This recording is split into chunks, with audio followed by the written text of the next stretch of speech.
আসসালামু আলাইকুম প্রিয় দর্শক, এই মুহূর্তে দেশের সবচেয়ে আলোচিত বিষয় হচ্ছে প্রধান উপদেষ্টা ডক্টর মোহাম্মদ ইউনূসের সঙ্গে বিএনপির ভারপ্রাপ্ত চেয়ারম্যান তারেক রহমানের সম্ভাব্য বৈঠকটা হবে ইংল্যান্ডে। এবং ডক্টর ইউনূস এখন এরই মধ্যে লন্ডনে পৌঁছে গেছেন এবং উনি অবশ্য গিয়েছেন ওনার একটা ব্যক্তিগত কারণে, উনি একটা পুরস্কার পেতে যাচ্ছেন। আর এরই সঙ্গে দেশেরও একটা কাজ আছে, সেটা হচ্ছে বিদেশে পাচারকৃত অর্থ, বিশেষ করে ইংল্যান্ডে পাচারকৃত যে অর্থ, সেই অর্থ ফেরত আনার জন্য কোনো কিছু করা যায় কি না, এটা নিয়ে ইংল্যান্ডের কর্তৃপক্ষের সঙ্গে কথা বলা গুরুত্বপূর্ণ বিষয়, কোনো সন্দেহ নেই। কিন্তু এর পাশাপাশি তারেক রহমানের সঙ্গে একটা বৈঠক ওনার হবে, এটা মোটামুটি এখন নিশ্চিত হয়ে গেছে। বলা বাহুল্য, এই বৈঠকটা খুব ইন্টারেস্টিং এই কারণে যে আমার কাছে মনে হয়েছে যে এই বৈঠকটার উদ্যোগ নিয়েছেন ডক্টর ইউনূস নিজে, মানে ডক্টর ইউনূসই বৈঠকের প্রস্তাবটা দিয়েছেন এবং তারেক রহমান এবং বিএনপির পক্ষ থেকে সেই প্রস্তাবটা গ্রহণ করা হয়েছে। যতদূর জানা গেছে এ পর্যন্ত তারিখ মোটামুটি ঠিক, সেটা হলো 13 তারিখ তারা উনি যে হোটেলে থাকবেন অথবা কোনো একটা হোটেলে ওনারা এই আলোচনাটা করবেন। এই যে দ্বিপাক্ষিক আলোচনা, এই আলোচনাটা কিন্তু দেশের বর্তমান যে রাজনৈতিক অবস্থা, সে অবস্থায় আমার বিবেচনায় খুবই গুরুত্বপূর্ণ একটা আলোচনা। কারণ এই আলোচনাটা আরও আগে হতে পারত, কিন্তু তারপর হচ্ছে, এটা অবশ্যই একটা ইতিবাচক দিক।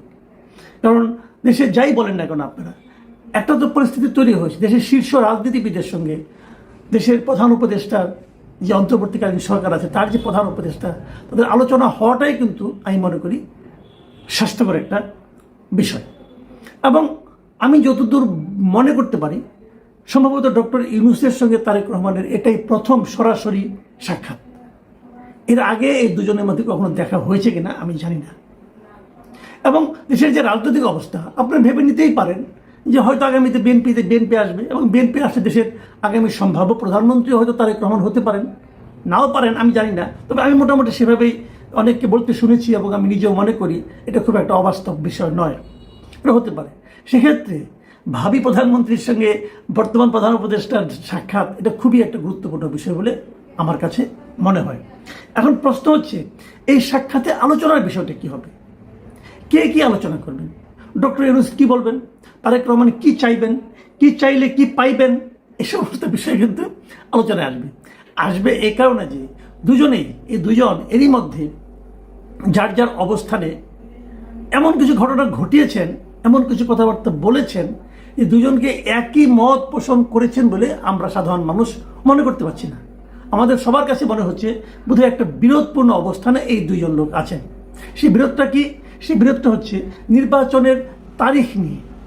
প্রধান উপদেষ্টা এরই মধ্যে 6 তারিখে উনি ঘোষণা করেছেন যে নির্বাচন হবে আগামী বছরের এপ্রিলের প্রথমার্ধের যে কোনো দিন। আর বিএনপির পক্ষ থেকে এবং তারেক রহমান নিজেও বলেছেন যে ডিসেম্বরের পর একদিনও নয়, ডিসেম্বরের আগেই নির্বাচন হতে হবে। এরকম একটা মুখোমুখি অবস্থানে তারা মিটিংয়ে বসবেন। এবং বলাই বাহুল্য যে বিষয়টা নিয়ে সবচেয়ে বেশি আলোচনা, মানে এই যে নির্বাচনের তারিখ, এটা নিয়ে যে আলোচনাটা মূলত থাকবে, আলোচনাটা হবে, এটা কিন্তু আমার কাছে মনে হয়। আচ্ছা, আসুন আমরা একটু ভাবি কি হতে পারে। আলোচনা না হলো, আলোচনার সমাধানটা কি হতে পারে? বিএনপি কি করবে? বিএনপি কিন্তু এর মধ্যে বলেছে যে আমরা ডিসেম্বরের মধ্যে নির্বাচন চাই। ডক্টর ইউনূস বলেছেন এপ্রিলের প্রথমার্ধে নির্বাচন হবে। তাহলে এটার সমাধানটা কি? ডক্টর ইউনূস তারেক রহমানের সঙ্গে কথা বলার ইচ্ছা প্রকাশ করার মাধ্যমে এটুকু প্রমাণ করতে পেরেছেন যে উনি একটা আলোচনা চান। যদি আলোচনাই চান তাহলে কিন্তু একটা অবধারিত প্রশ্ন চলে আসে এইভাবে যে আপনি এই আলোচনাটা বিরোধ সৃষ্টির আগে কেন চাইলেন না? আপনি 6 তারিখে তারিখটা ঘোষণা করলেন, না করতেন, বলতেন যে আমি তারেক রহমানের সঙ্গে দেখা করব, দেখা করে এসে আমি তারিখটা ঘোষণা করি, কোনো প্রবলেম তো ছিল না, আলোচনা করে ঘোষণা করতেন।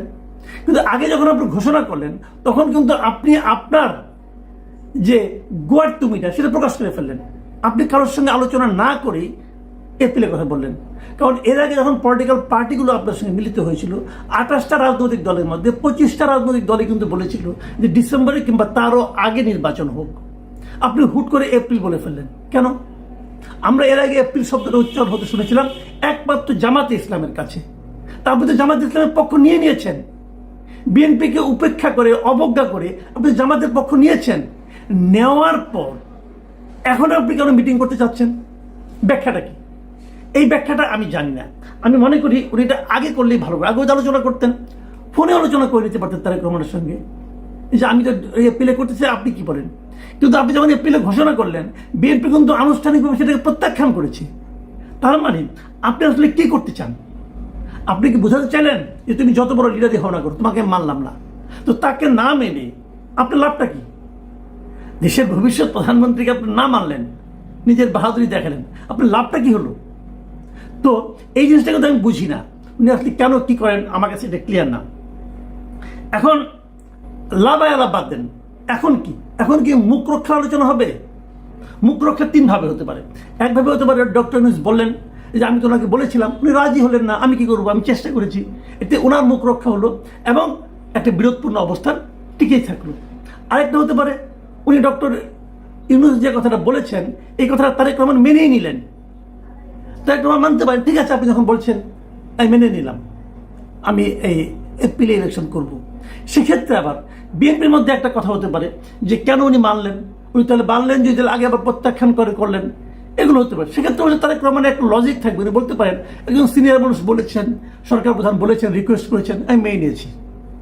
এটা হতে পারে। এটা কেন হতে পারে এই আলোচনাটা আমি বলছি। এই আলোচনাটার মূল কারণ হলো, আপনারা নিশ্চয়ই জেনেছেন ঈদের দিন বিএনপির কিছু নেতা গিয়েছিলেন বেগম খালেদা জিয়ার সঙ্গে সাক্ষাৎ করতে।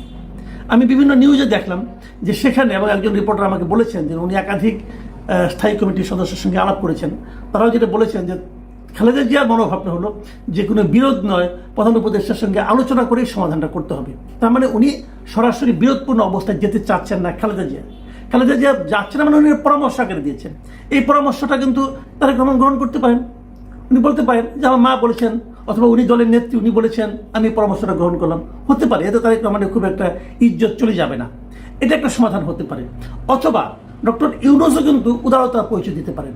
কি দিতে পারেন? উনি বলতে পারেন ঠিক আছে আসেন আমরা একটা মাঝামাঝি পর্যায়ে আসি, আমি একটু এগিয়ে আসি, আপনি একটু পিছিয়ে যান। তার মানে ডিসেম্বর টু এপ্রিল এর মাঝে যে কোনো একটা সময় হতে পারে। সেটা কোন সময় হবে তাহলে? আমি আগেও একটা অনুষ্ঠানে বলেছিলাম যে মাঝখানে এই সময়গুলো কিভাবে ঝামেলা করছে। ফেব্রুয়ারি মাসে রোজা শুরু হবে, ফেব্রুয়ারির পর মার্চ মাসে এসএসসি পরীক্ষা শুরু হবে, তারপরে এইচএসসি পরীক্ষা আছে। কাজে এপ্রিল কিন্তু খুব সুবিধাজনক সময় না, খুবই একটা আপত্তিকর সময় আমার বিবেচনায়। জানুয়ারিটা হতে পারে। তাহলে কি আমরা মাঝামাঝি পর্যায়ে আসবো? হতে পারে, আমি জানি না। তবে যে জিনিসটা আমি বলবো, সবচেয়ে ভালো হয় যদি উভয় পক্ষে কিছুটা ছাড় দেয়। সেটা জানুয়ারি হতে পারে, উভয় পক্ষ ছাড় দিল, উভয়েরই আপনার ইগো কনফ্লিক্ট হলো না, উভয় একটা আন্ডারস্ট্যান্ডিং আসলো, একটা শান্তিপূর্ণ সহাবস্থান হলো। কিন্তু যদি গো ধরে থাকেন দুজনই, তাহলে কিন্তু সংঘাত অনিবার্য। এবং এই সংঘাতের যে চাপ, এই সংঘাতের যে নেতিবাচক প্রতিক্রিয়া, সেটা জাতি হিসেবে আমাদের পক্ষে বহন করা কতটা সহজ হবে, এটা নিয়ে কিন্তু আমার সন্দেহ আছে। আমি আগেই বলেছি এবং সবসময় যেটা বলি, আমরা সংঘাত চাই না।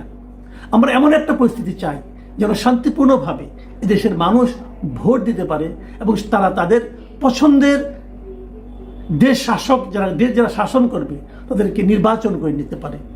সেই পরিবেশটা সুন্দরভাবে করে দেওয়াই হচ্ছে অন্তর্বর্তীকালীন সরকারের প্রধান এবং একমাত্র কাজ। বাকি আলোচনা পরে হবে। প্রিয় দর্শক, এখন এ পর্যন্তই। আল্লাহ হাফেজ।